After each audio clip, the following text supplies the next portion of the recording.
नमस्कार, एनडीटीवी मध्य प्रदेश छत्तीसगढ़ देख रहे हैं आप। मैं हूं अमृत तिवारी। मनेन्द्रगढ़ से खबर, जहां बालक आश्रम में मारपीट का मामला सामने आया। डंडे से पिटाई के बाद छात्र के शरीर पर चोट के निशान मिले हैं। पीठ और पैर में चोट के निशान मिले। 2 दिन पहले की घटना बताई जा रही। परिजनों ने मामले की शिकायत की और अब पुलिस जांच में जुटी।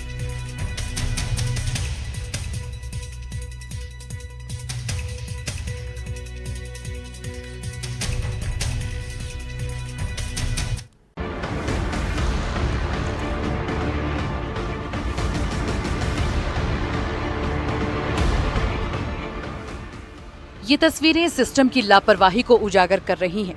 यहाँ क्या मुर्दा, यहाँ तो जीते जागते इंसान को भी कंधा देकर अस्पताल पहुँचाना पड़ रहा है, क्योंकि यहाँ सड़कों की हालत बद से बदतर है। ऐसे में एम्बुलेंस की सेवा इस इलाके से ग्रामीण तक नहीं पहुँच सकती। ऐसे में अस्पताल तक मरीज को पहुँचाने के लिए ग्रामीणों को खाट का सहारा लेना पड़ रहा है। सिस्टम की लापरवाही की पोल खोलती पहली तस्वीर डिंडौरी से है, जहां ग्रामीण सड़क की गुहार लगाकर थक चुके हैं, पर इनके गांव में अभी तक सड़क का निर्माण नहीं हो पाया। ऐसे में बारिश के समय में कच्ची सड़कों की हालत और ज्यादा खराब हो जाती है। सड़कें दलदल में तब्दील हो जाती हैं और इसी दलदल से होकर लोगों को गुजरना पड़ता है।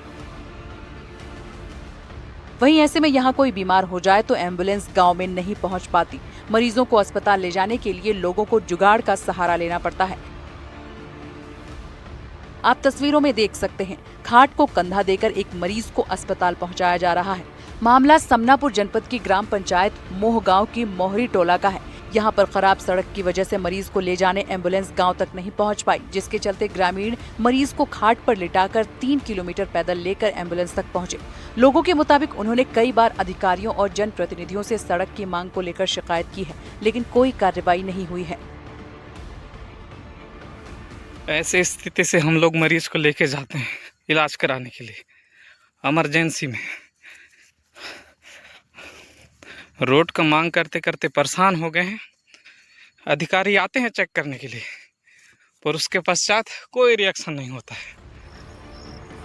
वहीं सीधी में सड़क नहीं होने से एक गर्भवती ने रास्ते में ही बच्चे को जन्म दे दिया।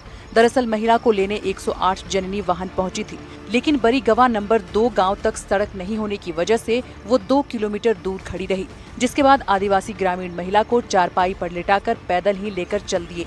इसी दौरान महिला ने रास्ते में ही नवजात को जन्म दे दिया। फिलहाल जच्चा बच्चा को सिमरिया अस्पताल में भर्ती कराया गया है। दोनों की हालत अब स्थिर है। हमरे समस्या में ये रहा कि हम बहू को लेके चलन, रास्ता में लड़का होएगा, वहीं ठेगा होएगा, गाड़ी के साधन नहीं रही। देखी हम 4 पाई से लेके आए हैं। नर्स गए हैं तो निर्वारी नहीं सिस्टर साहेब, तब हम लेके 4 पाई में 4 जने से लेके आए हैं। हमरे यहाँ का साधन गली नहीं है। मेन रोड से इनके घर तक का कम से कम 2-3 किलोमीटर का रास्ता है, जो इन्होंने जिस परिस्थिति से मौसम थोड़ा साथ दे दिया, नहीं बच्चे का और बहू का दोनों का जीवन संकट में था, और लाते लाते रास्ते में ही बच्चा जन्म दे देता है। फिर किस मुसीबत से गांव और लोगों की मदद से यहाँ से सिमरिया अस्पताल लाया गया, वही हम देखने इन लोगों के बीच में आए थे। और रास्ता न होने के कारण ऐसी कई महिलाएं जो हैं जिनका जीवन संकट में है, वो बहुत चिंतनीय है। और खंडवा में हालात ये है कि यहाँ मुक्तिधाम तक पहुँचने की डगर भी परेशानियों से भरी हुई है। मामला पुनासा ब्लॉक की ग्राम पंचायत भीड़ का है, जहाँ सड़कों की हालत ऐसी है कि बारिश में सड़क नजर ही नहीं आ रही, बल्कि पानी ही पानी नजर आ रहा है। और इस बीच मुक्तिधाम तक पहुंचने के लिए लोगों को परेशानी का सामना करना पड़ा। लोगों के मुताबिक ग्राम पंचायत और अधिकारियों की लापरवाही और भ्रष्टाचार के चलते खराब सड़क का निर्माण किया गया।